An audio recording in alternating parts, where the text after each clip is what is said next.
आपल्या देशाचे एक आदरणीय नेते शरद पवार साहेब यांना मी विनंती करतो की आपल्याला मार्गदर्शन करावं.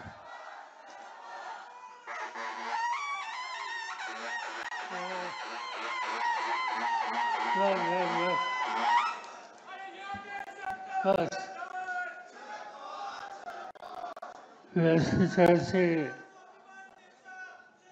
सर्व विकास आघाडीचे ज्येष्ठ नेते आणि गेली 2-2.5 तास अतिशय उत्साहाने या ठिकाणी आजच्या या सोहळ्यामध्ये सहभागी झालेले आपण बंधू भगिनींनो, काल स्वातंत्र्याचा दिवस आपण साजरा केला आणि आज आघाडीच्या वतीनं उद्याची महाराष्ट्राची अशी दिशा काय राहणार आहे आणि जे काही महाराष्ट्रावर संकट आहे त्या संकटातून महाराष्ट्राची सुटका कशी करता येईल या संबंधीची एक दिशा महाराष्ट्राच्या खेड्यापाड्या शहरामध्ये जे आपले लाखो सहकारी आहेत त्यांच्यापर्यंत या आजच्या सोहळ्याच्या माध्यमातून पोहोचावी त्यासाठी आजचं हे आपल्या सगळ्यांचे संमेलन आहे. अनेक सहकारी मित्रांची वाटली झाली आणि प्रत्येकानं महाराष्ट्रामध्ये जर परिवर्तन करायचं आहे त्यासाठी काय करण्याची आवश्यकता आहे याचं उत्तम मार्गदर्शन हे आपल्या सगळ्यांच्या समोर केलं.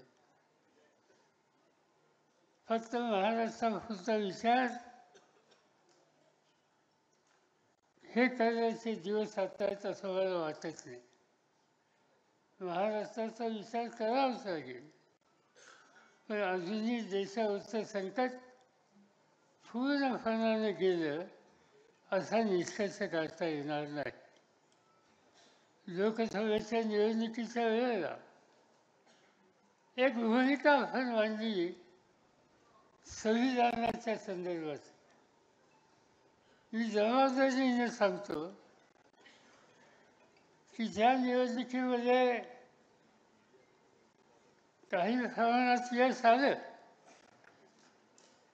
पण याचा अर्थ संविधानावरचं जे संकट आहे ते पूर्णपणाने गेलं असा निष्कर्ष काढण्याचे दिवस नाही. आणि त्याचं प्रामुख्यानं कारण आज देशाची सूत्र ज्यांच्या हातामध्ये आहेत त्यांचा या सगळ्या संविधानात्मक संस्था, विचारधारा आणि तरतुदी यांच्या संबंधीची आस्था नाही. आज देशाच्या पार्लमेंटमध्ये आम्ही बघतो की देशाचे प्रधानमंत्री या पार्लमेंटची प्रतिष्ठा किती ठेवतात. राज्यसभेचे काही सदस्य या ठिकाणी व्यासपीठावर आहेत आणि ते सांगतील तुम्हाला.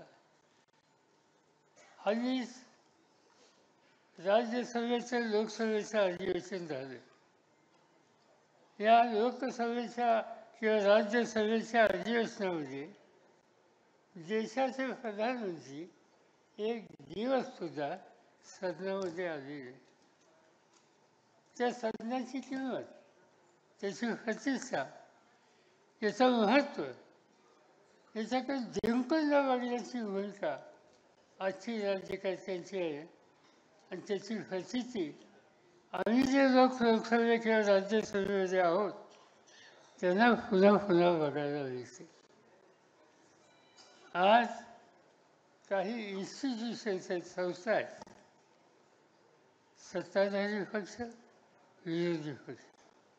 देशाचे प्रधानमंत्री इन्स्टिट्यूशन आहे, देशाचे विरोधी पक्ष नेते ही इन्स्टिट्यूशन आहे.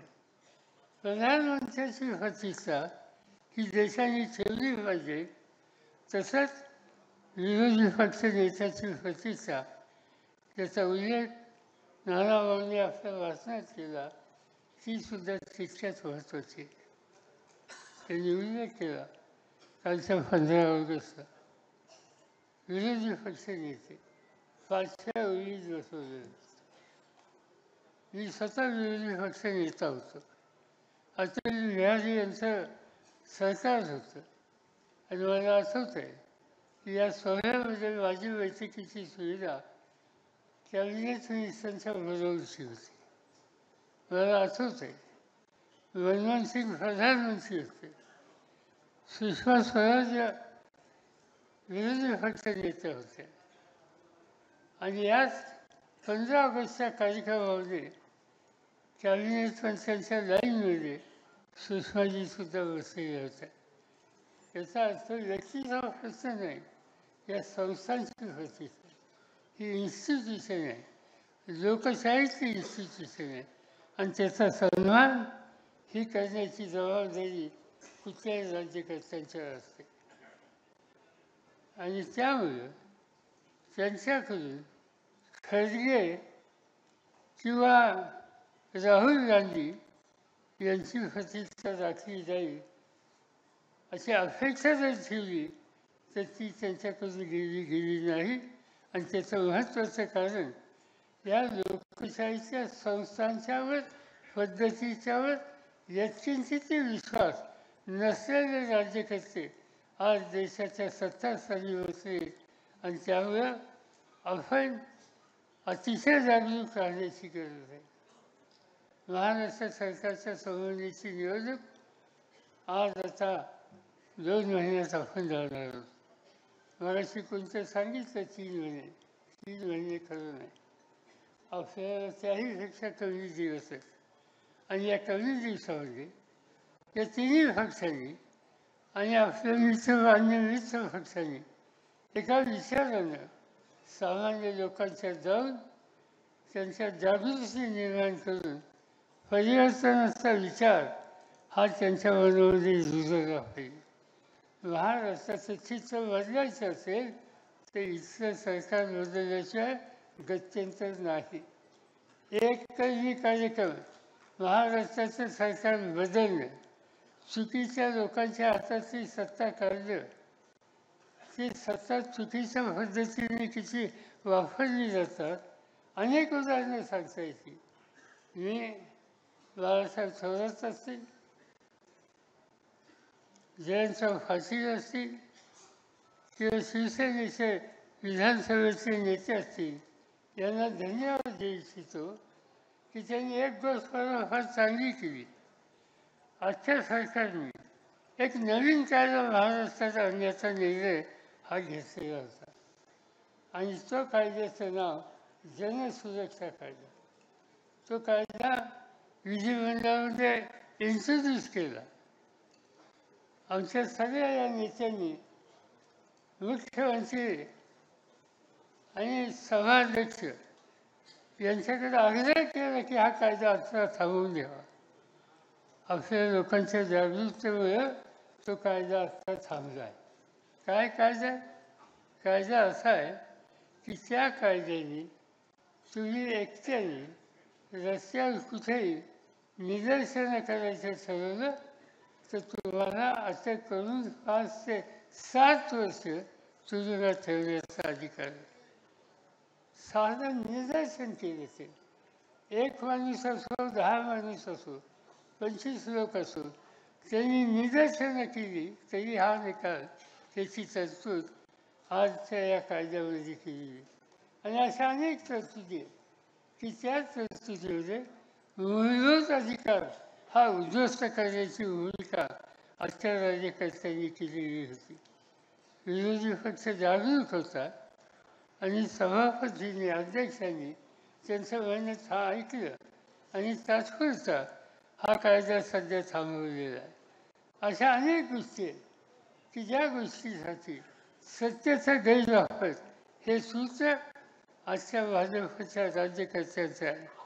आणि यापासून महाराष्ट्राची सुटका करून घेणं हेच एक महत्त्वाचं काम, एक आव्हान अक्षर सगळ्यांच्या समोर आहे. आणि त्यामुळं मी एवढंच सांगू इच्छितो, निवडणुकीला सामोरं जायचं, एकजुटीने यश मिळवायचं, सरकार बदलायचं. आम्ही तुम्हाला एक खात्री देऊ शकतो की आम्ही तिघही, म्हणजे राष्ट्रवादीचे असतील, काँग्रेसचे असतील, शिवसेनेचे असतील, डावे आणि उजवे कम्युनिस्ट पार्टीचे असतील, भारतीय शेतकरी कामगार पक्ष, समाजवादी पक्ष, याच्यातले सहकारी असतील, या सगळ्यांना सन्मानानं बरोबर घेऊन एक सामुदायिक चित्र महाराष्ट्राच्या जनतेच्या सोबत ठेवू, निवडणुकीला एका विचाराने जाऊ. आणि जो जो उमेदवार असेल आघाडीचा, तो यशस्वी करण्याच्यासाठी आम्हाला सगळ्यांच्याकडून प्रयत्न केले जातील. त्या प्रयत्नामध्ये तुम्हाला सगळ्यांचा हातभार हवा आहे. एवढंच या ठिकाणी सांगतो. जे 100% आपलं आहे, फक्त ही एकजूट आणि त्यासाठी पडेल ते कष्ट ही करण्याची तयारी तुम्ही ठेवा. एवढंच या ठिकाणी सांगतो आणि आपल्या सगळ्यांची रजा घेतो.